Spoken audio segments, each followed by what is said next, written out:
Excursus. ¿Quién es la piedra de Mateo 16-18? El Evangelio de Mateo, tras la confesión de Pedro, incluye una referencia de Jesús ausente en el resto de las fuentes, en el sentido de que levantará su iglesia sobre una piedra, literalmente roca, y que dará a Pedro las llaves del reino de los cielos, y que lo que ate y desate en la tierra quedará atado y desatado en los cielos. No resulta necesario extenderse en el hecho de que el texto acerca de Pedro y la roca es la base sobre la que la Iglesia católico romana pretende sustentar la supremacía papal, alegando que la piedra sobre la que se levanta la Iglesia es Pedro. La afirmación se repite hasta la saciedad, pero hay que decir que no son pocos los teólogos católicos romanos de cierta seriedad que no se la creen. De manera bien reveladora, Benedicto XVI, en su trilogía sobre Cristo al llegar a este pasaje, como sucede con otros, elude defender la posición tradicional católica y se dedica a comentar otras cuestiones. Joseph Ratzinger podía ser papa, pero no era ignorante.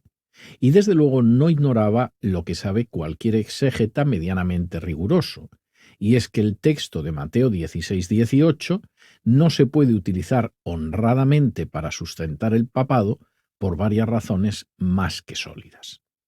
En primer lugar, aunque la roca mencionada por Jesús fuera Pedro, en ningún caso se dice que se identificara con el obispo de Roma, ni menos que ese cargo fuera sometido a sucesión. Por mucho que uno quiera darle vueltas al tema, la verdad es que en las palabras de Jesús no existe la menor referencia ni a Roma ni a una sucesión de Pedro. Por el contrario, lo que se dice, en todo caso, se afirmaría única y exclusivamente de Pedro. En segundo lugar, el texto griego desmiente también esa interpretación. De hecho, señala una clara separación entre la roca piedra, Petra, sobre la que se basa la Iglesia, y la piedrecilla, Petros, que es Pedro. Parafraseando a Jesús, el texto dice: «Tú eres una piedrecilla, pero yo levantaré mi iglesia sobre una roca». En tercer lugar, y resulta de enorme relevancia, el mismo Pedro señaló quién era la piedra, y ciertamente no era él. En otras palabras, Pedro fue siempre consciente de que él no era la piedra. Lo sabía, entre otras razones, porque la Biblia profetizaba quién era esa piedra sobre la que se elevaría el edificio de Dios que se conoce como Iglesia. Así, al comparecer ante el Sanedrín, Pedro afirmó con claridad no que la piedra era él, sino que era Jesús, y para ello apeló a la profecía del Salmo 118, versículo 22.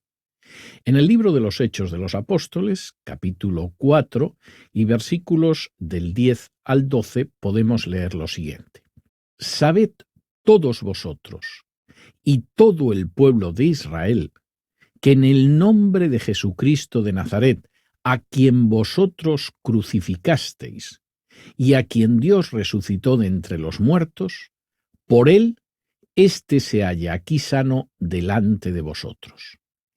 Este Jesús es la piedra desechada por vosotros los constructores, pero que ha venido a ser la piedra angular. Y en ningún otro hay salvación, porque no hay otro nombre bajo el cielo dado a los hombres en el cual podamos ser salvos». En otras palabras, Pedro jamás dijo que él fuera la piedra, sino que señaló al Jesús que había cumplido la profecía como esa piedra, indicando además que la salvación no dependía de adherirse a Pedro, mucho menos por someterse al obispo de Roma, como definió como dogma el Papa Bonifacio VIII, sino de creer en Jesús. Esta posición la siguió manteniendo Pedro hasta el final de su vida. Así, por ejemplo, en su primera carta, capítulo 2 y versículos del 1 al 8, afirma: «Desechando, pues, toda malicia, todo engaño, hipocresía, envidias y todas las detracciones, desead como niños recién nacidos la leche espiritual no adulterada, para que por ella crezcáis para salvación, si es que habéis gustado la benignidad del Señor.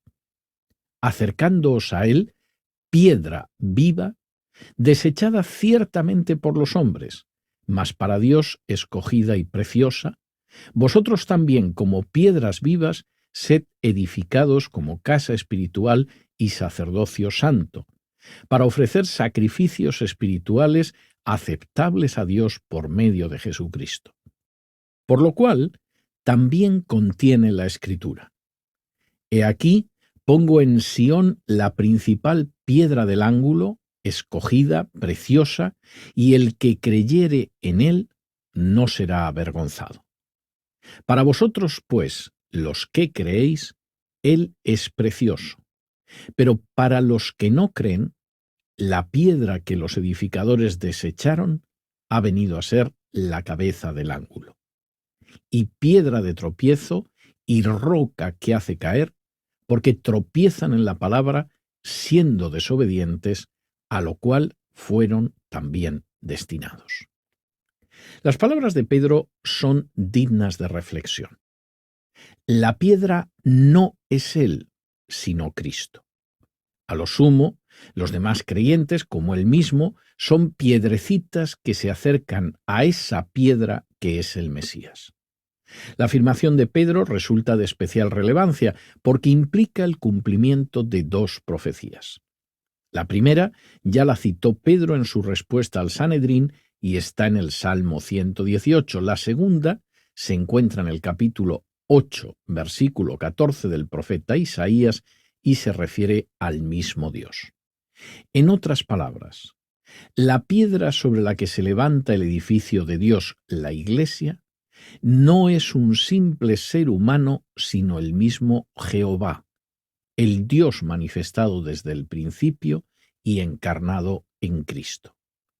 De ello se deduce que si alguien pretende ser esa piedra o afirma que lo es alguien que no es el Mesías Dios, simplemente está colocándose en el lugar de Dios, una de las características, por cierto, del hombre de pecado señalado por Pablo en la segunda carta a los Tesalonicenses, capítulo 2. Pedro, desde luego, jamás incurrió en esa blasfemia, ni instó a nadie a hacerlo, ya que siempre enseñó que la piedra sobre la que se levantaba la Iglesia era Cristo. Finalmente, hay que señalar que de manera aplastantemente mayoritaria, los primeros cristianos no creyeron que la piedra era Pedro. El padre Launois realizó un estudio sobre las afirmaciones de los padres de la Iglesia respecto a este texto y las conclusiones a las que llegó fueron reveladoras. El número de padres que creía que la piedra era el contenido de la declaración de fe expresado por Pedro era 44. El de los que pensaban que era el mismo Cristo era 16.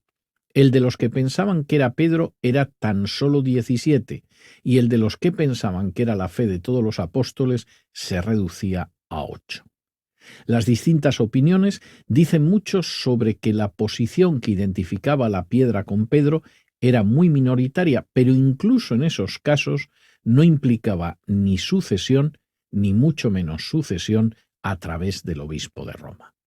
A todo lo anterior hay que añadir que las afirmaciones de Jesús sobre el ministerio de Pedro se cumplieron en vida de Pedro, pero no pasaron a nadie más. Si la referencia a las llaves de Pedro se relaciona con el hecho de que Pedro abriría el reino a los judíos con su predicación de Pentecostés, recogida en el capítulo 2 de Hechos, y a los gentiles con la entrada del gentil Cornelio, tal y como aparece en Hechos 10 y 11, es obvio que se trató de una misión cumplida durante su vida y que ya no puede ser repetida.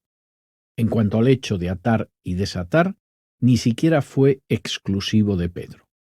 De hecho, en Juan 20:23 se menciona en esa acción a todos los apóstoles, y en Mateo 18:18 como manifestación de la disciplina eclesial a toda la Iglesia. La pretensión de que Pedro es la piedra y de que esa circunstancia es base a su vez de la Iglesia católico romana resulta pues insostenible a la luz de las Escrituras. La piedra es Cristo y Cristo confesado como el Mesías y el Hijo de Dios.